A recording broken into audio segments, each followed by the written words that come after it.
So after the wonderful session that we've had about the healthcare in northern Samar, I'm going to talk about something a bit different. So we're going to talk about some of the methodologies that we've used, particularly at the beginning of our project. So you've heard a lot of talks about the ethnography that's been done after cultural animation, but I'm going to take you back to the initial fieldwork stage, which happened in January 2018, after a rainy season when we didn't even know if we could travel because it was really, really quite difficult to actually move from, to move from Manila to northern Samar. But we did make it there. So I'm going to talk to you about the generative power of play in researching rural health. And I've also entitled the talk Bahai Bata Bagyo, which is translated as House Child Storm. It's a childhood game that is very meaningful in the context of the talk that I'm going to give, but I'm going to say a few more words about that later. And how is this? Oh, no, it takes a while. Yeah. Okay. So, play then. I could have called this playing or playfulness, but I wanted to keep it very broad as a term and as a noun. It's not something that we've invented in the social sciences recently. Philosophers, educationalists, and psychologists have been interested to look at a play as a subject of research, as an object of research for centuries. Unfortunately, the way they've done it hasn't been playful at all. They've applied standardized, boring scientific methodologies to understand play. And I really believe that the neglect of play as a methodology of research is a lost opportunity, because through play, through playing, through playfulness, we can learn about each other much more than simply by talking to one another, by conversing or entering a dialogue through research interviews, for example. We also know that play is a mechanism that allows us to free ourselves from situational constraints by using our imagination. It also gives us an opportunity to consolidate knowledge through repetition, which means that we might achieve a sense of mastery over our environment or over our ideas. But more importantly, play is a foundational necessity for cultural development. It's part of our humanity. We wouldn't be who we are if we weren't engaged in some sort of play or playfulness. One of the methodologies that we've used on the SOLAS project is cultural animation, and at the heart of this methodology is the idea of play, of playing, of being playful, of engaging with a variety of partners in this particular way. So what is cultural animation? Cultural animation is a creative and arts-based methodology of community engagement and knowledge co-production that simply draws on everyday experiences of ordinary people and their creative abilities to make sense of the world and to achieve individual and collective goals. So it allows us to build trust among diverse parties, people who wouldn't normally be in the same room. And it does so by actually treating expertise, knowledge, science, commonsensical intelligence, and practical skill equally. We don't value one more and the other one less. And in so doing, we encourage participants to articulate ideas in different forms. We encourage different forms of knowing. Ideas could be explored and presented not just as words, but as images, as installations, as poems, as songs. And that gives people the confidence to actually talk. It kind of empowers people who traditionally may not have a voice, marginalized people, to actually talk about issues that are important to them. So cultural animation then creates safe spaces where we disrupt the individual and the collective rhythms of our day-to-day life. So we create an opportunity for people to be who they are, to perhaps behave like children, to engage in playful activities and relate to each other in a different way. We've written about this in a health expectation paper with Lisa and my colleague Emma Sermon from Kiel Business School. But the methodology has actually been pioneered in the UK in the shape of a methodology of community engagement by Susan Moffat, director of New Big Borderlines, who is curating the exhibition that you will hopefully see later on. And it became later a methodology of knowledge co-production through the work that I've been doing with her on a number of projects that Christian mentioned in various countries and on topics such as victims of the tsunami in Japan, marketplace exclusion, food poverty in this country, disability, mental health, volunteering, and so on and so forth. So we've been working together for 9 years, and the methodology has evolved from something that was about engaging communities to becoming a methodology of knowledge co-production. So at the heart of the methodology are running of workshops, and these workshops contain a mixture of creative tasks, embodied activities, and small group discussions. They tend to animate or give life to the dynamics of everyday life. So to give you an example, we would start with a name game where we would sit or stand in a circle and people would introduce themselves by first name and would do an action that signifies who they are. So if you play the violin, you would do an action that signifies yourself as a violin player.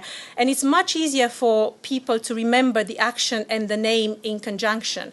So repeating this, and we do it sometimes competitively or sometimes just in a more cooperative fashion, we explore different layers of what it is to be called, what it is to be named, what it is to be performing particular tasks.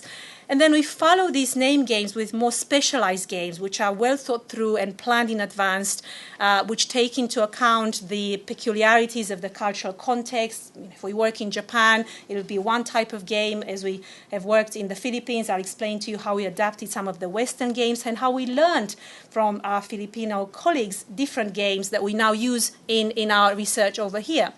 So these specialized games, they encourage a playful approach to problem solving, but also it encourages people to reflect on the possibility to change at an individual and a collective level.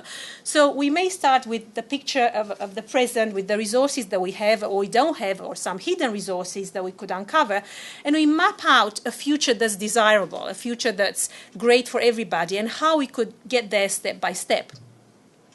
In this process, boundary objects are very important, and you will see in these pictures pieces of fabric, pieces of paper, an empty frame. They are ordinary objects. These boundary objects, there's a huge literature around boundary objects in sociology, but for the purposes of this talk, just imagine them as ordinary objects that really allow people to cooperate, communicate across difference. They build trust. They help people make sense of tricky situations, to explain things with the help of an object, and by and large they kind of provide bridges that then translate into artifacts. You'll see a lot of them in the exhibition this afternoon. We have recreated some of the installations made with these boundary objects in the SOLAS exhibition, and so we create pictures of health. We create all sorts of pictures of things that matter to people. And throughout the process, you'll see a lot of laughter. Almost in every picture, people will laugh, will smile. If we could create a soundscape of the laughter that went on in these two culture animation workshops that we held in northern Samar, it would be absolutely wonderful. So I'm going to introduce two games. There's lots and lots of them, but the two games that I'm going to talk about are significant because one is a Western game that we've kind of explained to our colleagues from the Philippines, and then they put a cultural lens on it. And the other one is where they taught us their game, and we put our own lens on it, and now we play it in England and all over the world, actually. So I'm going to try and read this properly. Makuha ka sa tingin.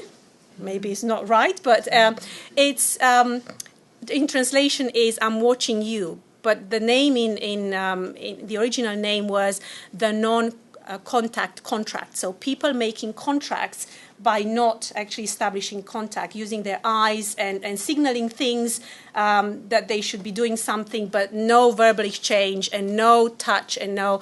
So again, we are in a circle, and we want to encourage people to exchange their seats, but they can't talk to each other. They simply have to catch somebody's eye and give them a signal that that should happen.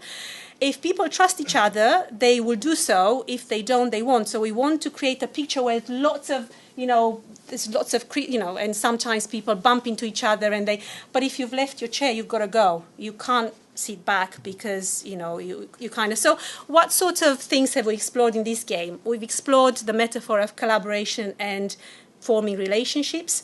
We dismantled existing geographies. People sit together because they know each other, but we wanted people to sit all over. So we ended up with people just mixing and getting to know about each other simply because they had to swap places. We shed light on how relationships are formed, and we questioned trust. Why do you trust me? So somebody else winked at you, but you actually exchanged with me rather than with the other person. What made you trust me more? And why do people want to pursue these exchanges? They could have just not listened to the facilitator, to Sue Moffat. They could have just ignored her completely and just not engage in the game. So there was an interesting insight into the kind of the culture of our Filipino community participants. But the one that I think is crucial to Rural Health Project is a game that we've learned from Ginger and Isa and our other colleagues and Joel, that's called Bahay Bata Bagyo. And in the exhibition itself, we've recreated Bahay Bata Bagyo. So please feel free to go to each of the corners. The exhibition is interactive. There'll be things for you to do in each corner. So this is a dynamic game. It's about places, people, and services. It's a game that everybody knows in the Philippines. I'm told everybody played it when they were little. But it was about pigs. We got the pigs out. We kept it to House Child Storm, and participants were really asked to reflect on what could the house mean. If you look in the picture, I think it's the next one where you'll see. What the house is and what the children are. So what could the house mean? Why would the child run away from the home? And where would they go in search of health? And remember, at the time, we'd not done the ethnography, so we didn't have these wonderful themes that you've heard about in the first session. It was the very beginning of our project. And what can the storm represent? So there is always one participant without a house. It's the woman there kind of looking around and thinking, what shall I call now? Because if she calls Bahay, then everybody, the children, the participants, would look for another house. The house is formed by the people holding hands, and everybody wants security. They all want to go and stand in between hands.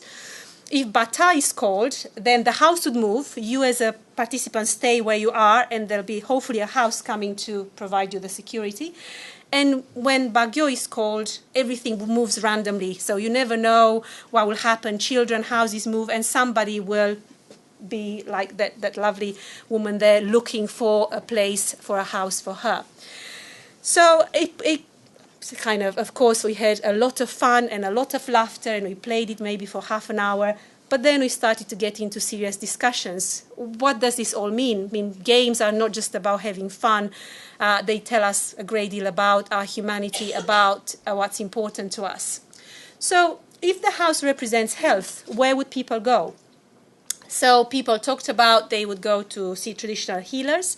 They would maybe go to church. They would seek neighbors, and they would maybe seek formal health provision. And these are themes that they were taken forward into the ethnographic work, and we were absolutely right about the medical plurality that we've heard about. Why might a child run away from the house? Well, it could be domestic violence, alcohol, and mental health issues. And these are not easy things to talk about. If you have an interview with somebody, they're not going to talk to you about these issues. But the atmosphere of trust that was created through these games allowed these very serious and deep stories to emerge in a very natural, organic fashion without people feeling judged or threatened by the fact that they open up. Then we also asked, why would people not seek health from the formal sector?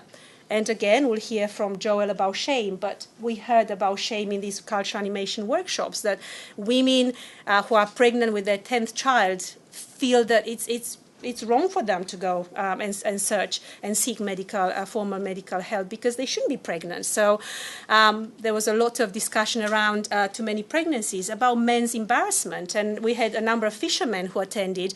So the groups were incredibly varied, and fishermen were telling us about their embarrassment, piles, enlarged testicles, and now we've heard about the skin conditions and other things. But in the cultural animation, they talked about piles and other, private kind of issues, which again was absolutely incredible that they would open up in front of strangers and talk about such sensitive issues. Of course, people mentioned financial difficulties paying for medicines in hospital and transportation issues, and we've had the wonderful film which really touched me so deeply. We take it for granted in this country that we simply are provided with transport and medication, when in fact it's not something that we should take for granted. We should be grateful for it. We've also uncovered a number of taboos, and there is a table with taboos when you go to the exhibition, and we wanted to use some dolls as part of our ordinary boundary objects, and Joel and our colleague said, no chance, these are seen as voodoo dolls, and with Sue's long hair and her dressing in black, she would be banished and banned from being part. So there'll be some dolls there, so explore them. But also people talked about suicide as a taboo, which again, you don't open up in an interview about such things. So I think, considering that this was the first time that the SOLAS team, especially the Western SOLAS team, went to actually work with the community. Of course, we were lucky to have SOLAS co-investigators and community partners who were grounded and were trusted and were well known by the local community. It was not easy because we were bringing a methodology that was unusual. We were also kind of bringing this kind of Western way of looking at health, but through working with you, and I remember that night when you stayed until 12 o'clock to try and adapt these games to make them meaningful, so that, or to explain that dolls are not to be taken into a workshop like that, we created that safe space where people from diverse backgrounds came together and shared these stories in a non-threatening way. And then this led to the co-creation of research themes that then the ethnographers took forward and explored in more detail.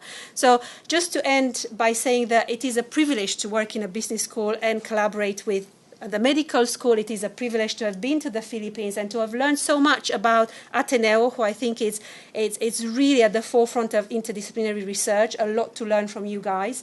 But also to see the professionalism and the dedication of people in the Philippines to improving healthcare and to listening, to making a difference. I do think this kind of community engagement is part and parcel of who you are as doctors. So I think that's all for me. My 12 minutes are up, probably. Thank you very much.